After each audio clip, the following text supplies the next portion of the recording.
Hey you guys, what's up? It's Clary Berry. I'm really excited about this video today. We are talking about Safemoon. Okay, Safemoon. This is definitely the most recent, the freshest, most newest coin that we've done. It's our little baby Safemoon, but a lot of people talking about it, obviously. So we got the request, and I found the white paper. Again, I couldn't really find any dates except for, whoa, okay, that was weird. Here we go. Okay, creative. I'm not surprised to see this. There is artistic elements. The guiding planet of Safemoon is Venus. So there's this artistic quality, this element. And when you look at the sun being in Pisces for Safemoon, we see, Pisces is, it can be out there, with their imagination, and, it's like this poetry of life, and they can be very, compassionate and very, very sensitive, okay? Have a tendency to, this is kind of sometimes stuck creative, but it's impractical, and sometimes it's like the starving artist energy coming up. It's like, well, he's not doing the work right, or we're not going to pay him, or he's got to finish the work, before we're going to pay him. That's just what's coming up so far. But again, this sensitive, there's definitely a sink or swim kind of aspect when you look at Pisces. They can, if they're not swimming along nicely, in the groove, then they can definitely sink to the bottom. So you got to be careful about that with Pisces. Not to say they're bad or bad people, but when you're looking at work and business and things like this, not naturally, or usually associated so much with Pisces. Not to say they lack those skills or anything, but it's just not what you would associate. But we do have the sun in Pisces at 18 degrees in the 10th house. Okay, so again, this kind of adds a little bit. This is good, actually. We're seeing, more of that work and business and success and, leadership qualities. Okay, but that's not to say that, there's definitely capacity for some challenges along the way. Okay, there's some cracks. There's some cracks in the plan of, there's a lot of determination, I feel like here.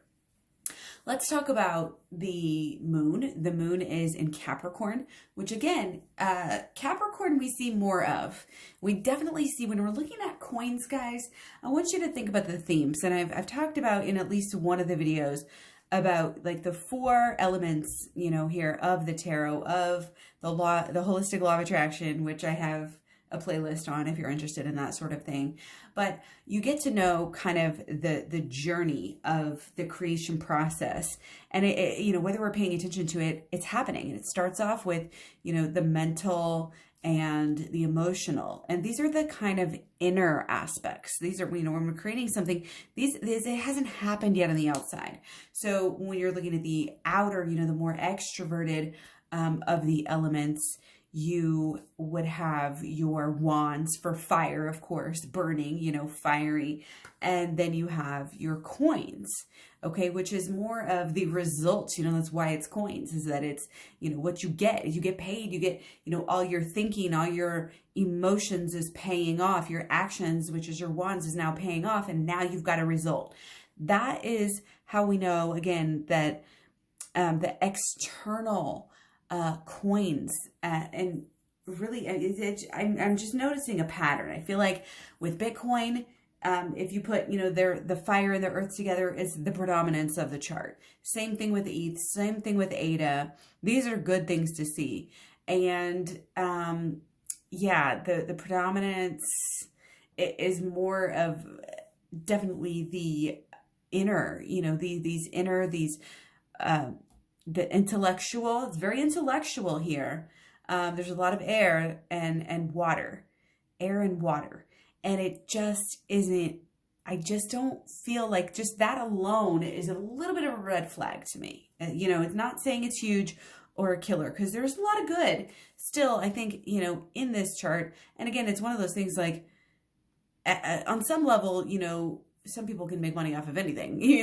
Some people can, get the good out of anything. And some people can really lose money on even a good coin. So you got to consider that sort of idea as well. But again, this Capricorn moon has sort of this, it's like this inner, sort of seriousness and reservedness and workaholic. So even though, this is part of the imbalance, there's this drive to succeed, but then there's kind of, again, and there's this intellectual side with the swords too. That's interesting. And then it's kind of, it's possibly stuck here, but the creative side is just so out there with the Pisces. It's just so out there. So the sun and the moon are quite opposites in ways, quite opposites. There might be this inner, teeter totter that can maybe get in the way, but I don't want to predetermine anything before we get to the rest of this reading. So again, there's this intellectual Gemini rising. So the ascendant is rising, very, very curious, very, very intellectual. It's almost confusing. You gotta learn, even to learn what this is about. It's just new. It's different. Again, it's really kind of out there.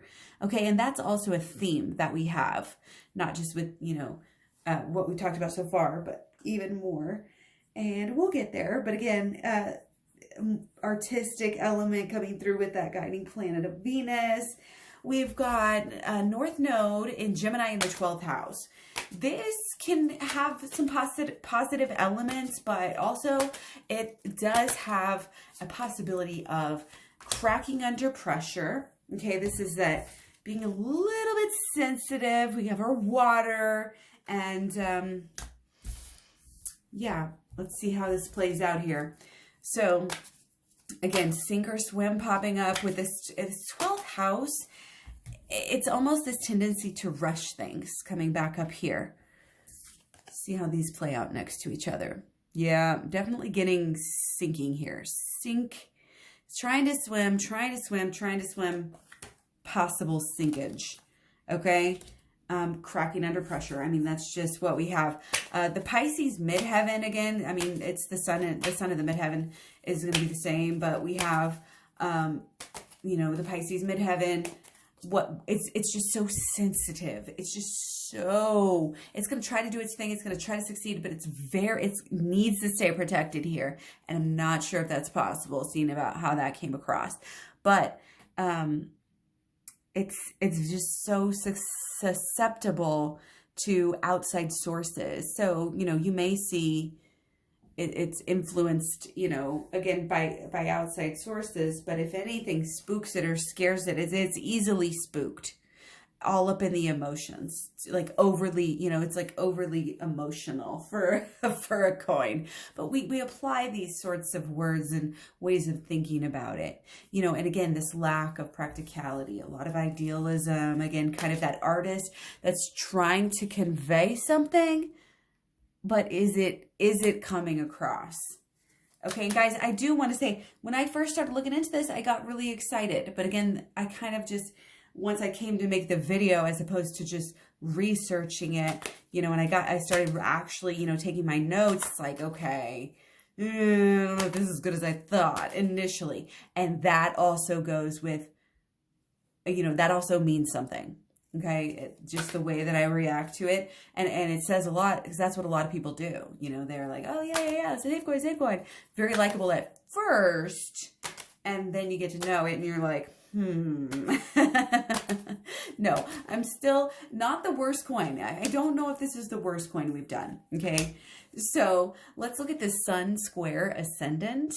And we also have a sun conjunct the midheaven. This is actually an aspect that a lot of other coins do have, and this can be good. A lot of it has to do with the, the placement of just in the environment of life and the timing of crypto coming out at this point, but a lot of it also, just has to do with, there's some success in there. And that's what I'm saying. It's not all like, oh, nobody's ever going to make any money with this.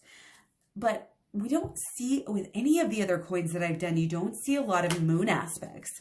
And the moon, again, is this emotional side. So not only we have this Pisces, sun, and this Venus, type of a guiding planet and all this stuff, but we have a lot of these moon energies coming through, making interesting aspects. Now, the moon sextile midheaven is just, again, sensitive. And this has been coming up kind of rash. I think it can have really high peaks, but then again, turn it over and we've got the dips, okay? Up and down. Again, very, very sensitive, reacts strongly. Doesn't seem to have kind of the resilience, even that like something like Doge has. And again, easily spooked.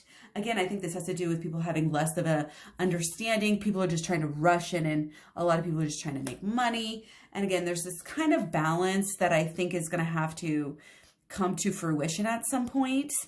If there, if there's going to, it's going to have to work something out if it's going to stay, to be successful long term. And again, some of these aspects, again, short term success for sure coming through, shining very brightly.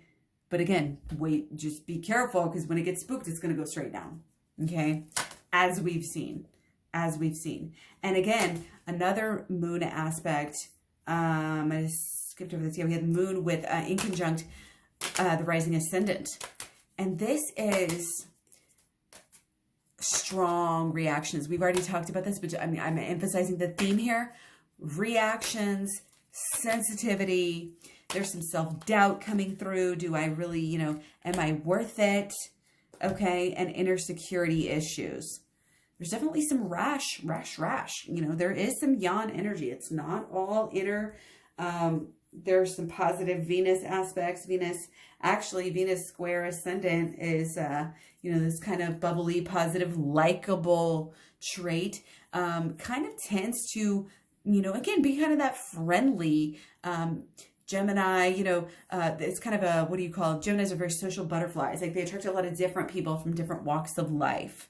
Okay. So it does have positive aspects. I'm absolutely not saying that it doesn't. It's just that there's maybe some inner security issues. And this is like, again, this balancing, maybe it's going to figure out how to balance this strength, but it's kind of like if this were a person, you would say, okay, you're trying to be too much, or you're trying to be too tough guy, or you're trying to be too strong, and you're, trying to persuade people in something, and you need to back off and find a better way that's going to persuade them even better than trying to force people to do stuff. So again, there's this kind of power, there's a little bit of power, power issues.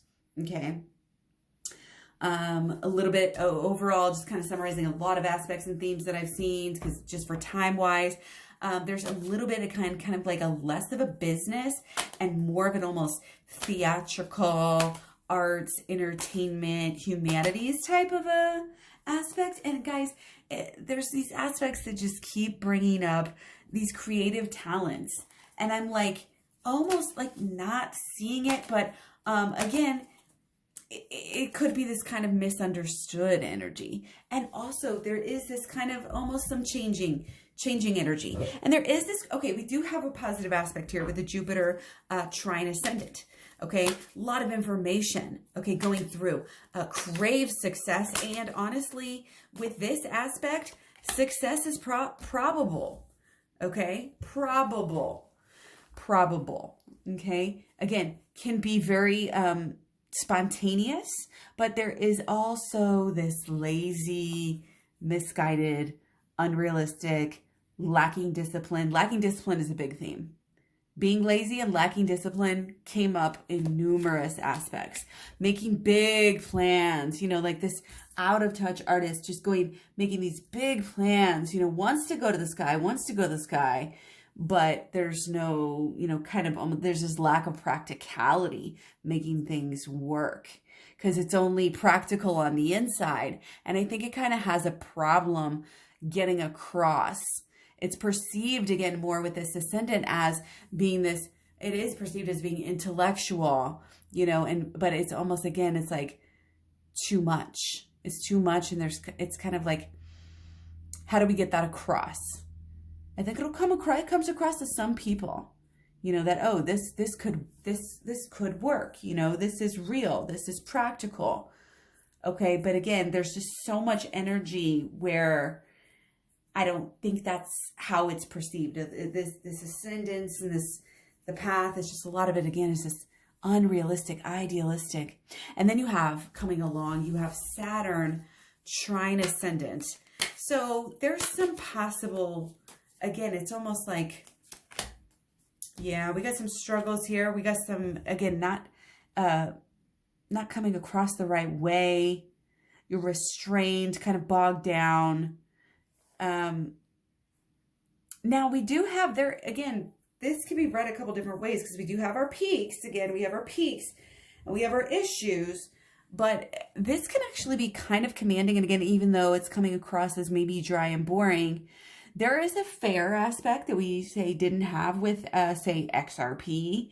There's no, there's not, it's almost like when I first, again, started, it was like, oh, Safemoon does feel pretty safe. Because in a way, it's got this serious side.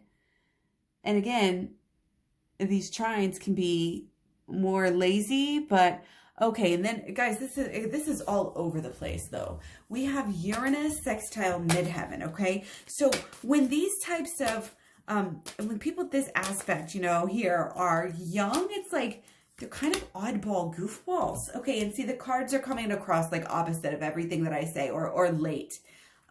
So that's interesting. It's not with this Uranus sextile midheaven. There's odyssey. There's definitely odysseys to this.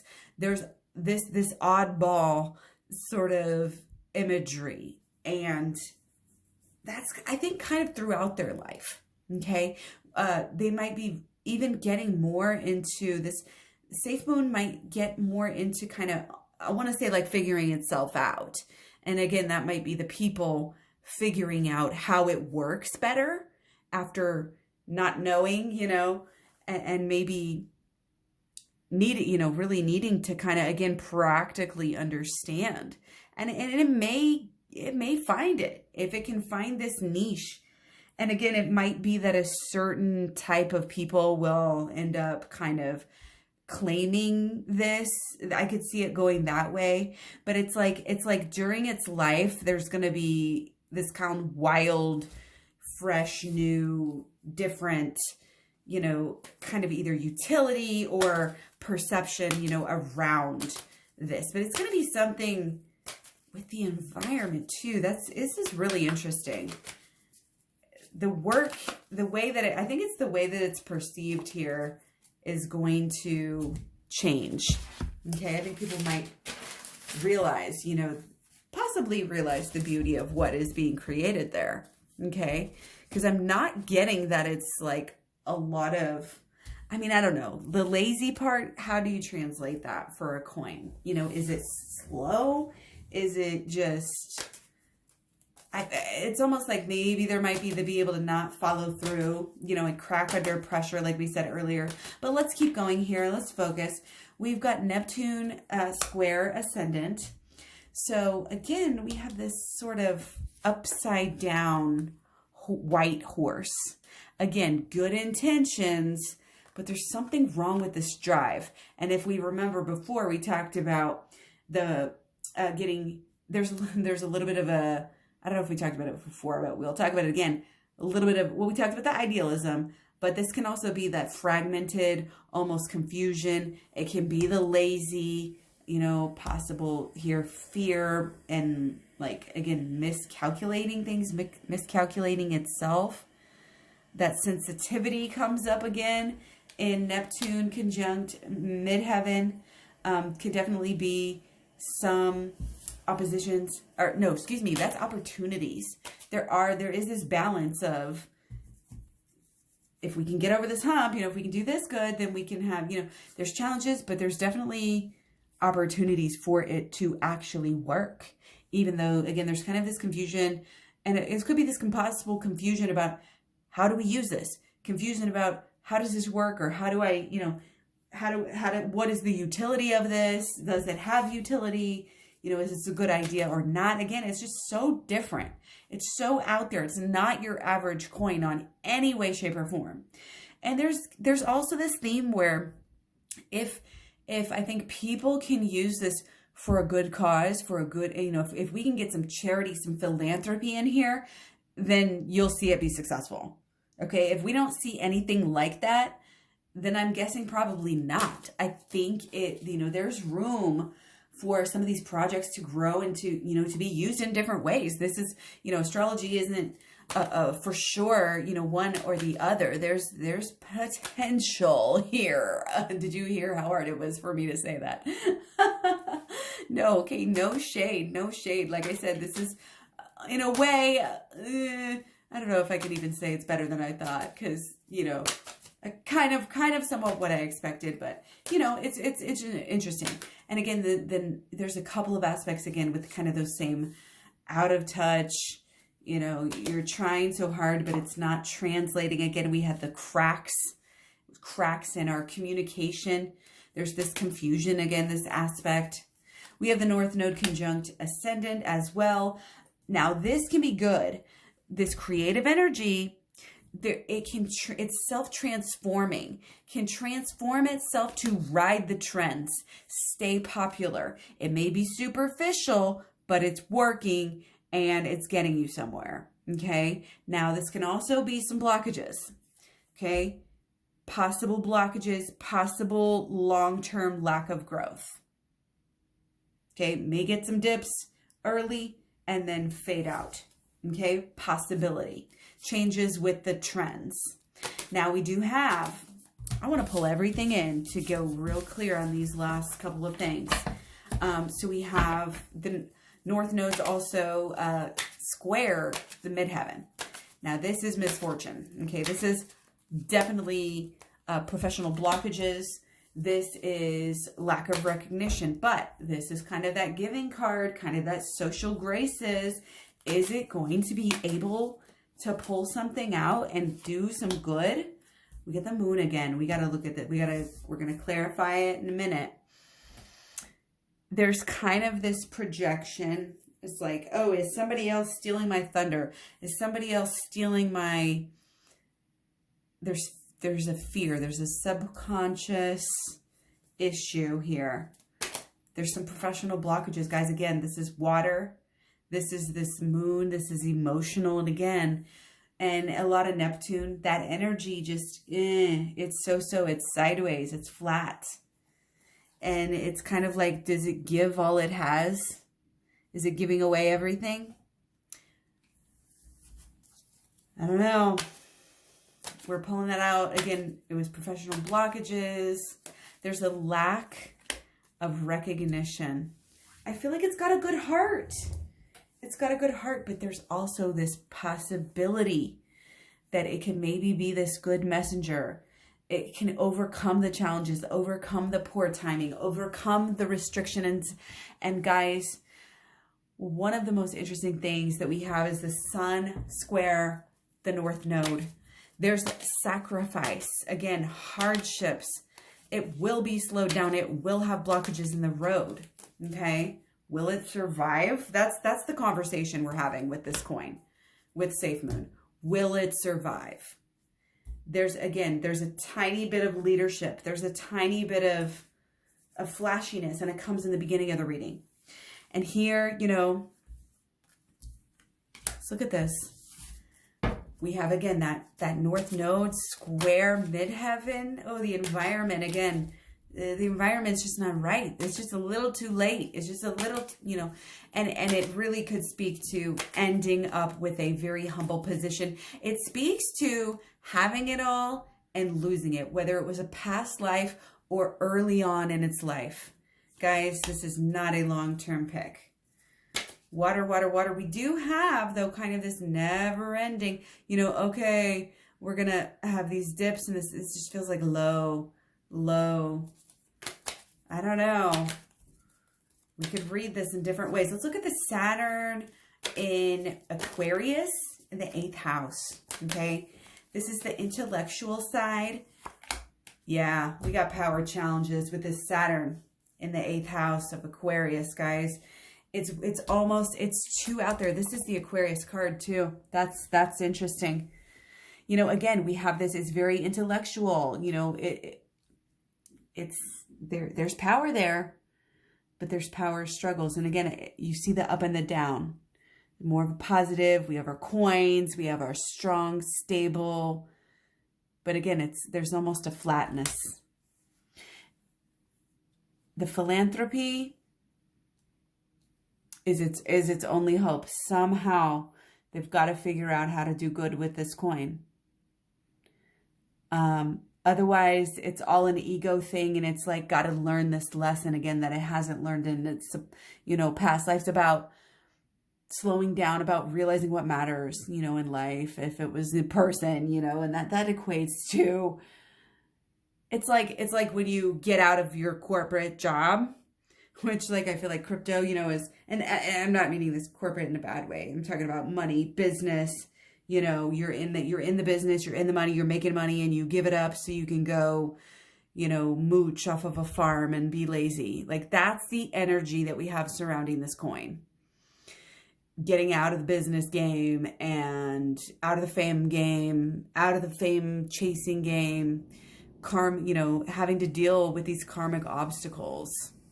And fear, it's like, is the coin that bad, or is it just the fear, about the coin? And at this point, there's already a lot of, again, this kind of up and this down, and this up and this down, and this up and this down. And, just like max pain here, taken out. To have that on the last card, and again, this may have a wild ride with the Uranus, with the energy. Woo. I mean, this is a lot. And again, it's not quite as concise, but we definitely have challenges, confusion as a theme, karmic blockages as a theme, especially in, the later portion of it.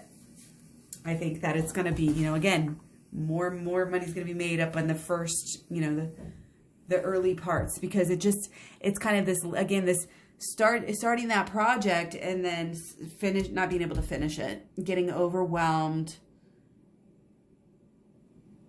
That's what I got, guys. I thought it was going to be a little bit better by the time I started, again, writing my notes, but this is where it took us. And so let's go. One for the road. One tarot for the road. What's the final word? The final word. We have this laziness, these grandiose plans, this lack of discipline. But is this going to make it?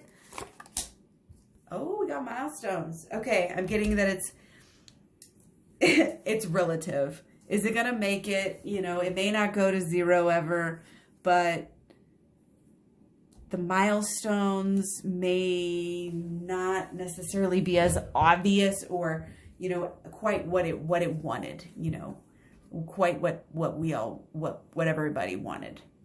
Again, water and air, just is that internal issue.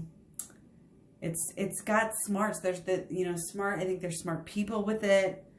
But there's just this volatility that I do not like. I would definitely steer away from, unless again, there's, you notice there were a lot of up and down, straight up and down swords, or so again, I'm not saying it's never peaking. I'm saying very volatile, and some people can handle that. Some people make more money off of that. Obviously, I mean, you didn't have to watch, this video to know that, but, hopefully you got something out of it. Let me know. Let me know what coins you want to see next, and take care. I'll talk to you soon. Bye.